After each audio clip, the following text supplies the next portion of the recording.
Assalamualaikum warahmatullahi wabarakatuh. Nama saya Muhammad Irgi Pira, NIM L1A119110 dari kelas R001. Baik, langsung saja di sini saya akan menjelaskan sedikit materi tentang perbanyakan tanaman secara generatif. Salah satu perbanyakan tanaman yang paling mudah dilakukan secara massal dan biayanya murah adalah perbanyakan melalui biji atau perbanyakan secara generatif. Dalam perbanyakan secara generatif, biji adalah bahan utama yang digunakan sebagai alat perbanyakannya. Biji tersebut sengaja dibenihkan agar tumbuh menjadi bibit yang diharapkan. Selain sengaja ditanam, biji juga dapat tumbuh secara alami di alam. Mekanisme dalam perbanyakan generatif ditandai dengan adanya pembuahan.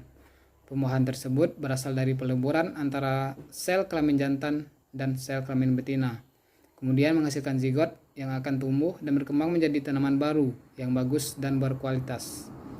Cara perkembangbiakan tumbuhan secara generatif dapat bedakan menjadi konjugasi, isogami, anisogami, dan penyerbukan. Tanaman yang dikembangkan dengan cara-cara tersebut membutuhkan waktu yang lama untuk berbuah karena proses tumbuhan tanaman akan berlangsung dari awal.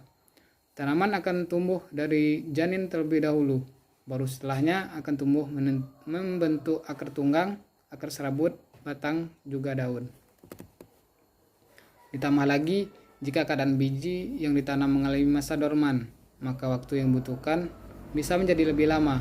Saat dorman, biji tidak akan mengalami kegiatan sama sekali selama berminggu-minggu, berbulan-bulan, atau bahkan bertahun-tahun. Sehingga benih yang dorman harus berada dalam situasi dan kondisi yang cocok untuk pertumbuhannya. Masa dorman untuk setiap biji atau benih tanaman berbeda-beda. Benih tanaman jeruk, durian, mangga memiliki masa dorman sekitar 1 bulan, sedangkan benih pepaya memiliki masa dorman 1 hingga 2 minggu saja. Contoh tanaman yang sering diperbanyak secara generatif adalah pepaya, semangka, nangka, kelapa, dan masih banyak yang lain. Sementara itu, perbanyakan tanaman secara generatif memiliki kelebihan ataupun kekurangan. Adapun kelebihan perbanyakan tanaman secara generatif di antara lain, yang pertama, tanaman yang dihasilkan memiliki perakaran yang kuat. Yang kedua, biaya yang dikeluarkan relatif murah. Yang ketiga, umur tanaman akan lebih lama. Yang keempat, dapat menghasilkan varietes baru, yaitu dengan cara menyilangkan. Adapun kelemahan perbanyakan tanaman secara generatif antara lain, yang pertama, tanaman baru yang dihasilkan belum tentu memiliki sifat yang sama dengan induknya. Yang kedua, varietes yang baru muncul belum tentu lebih baik. Waktu berbuah lebih lama, kualitas.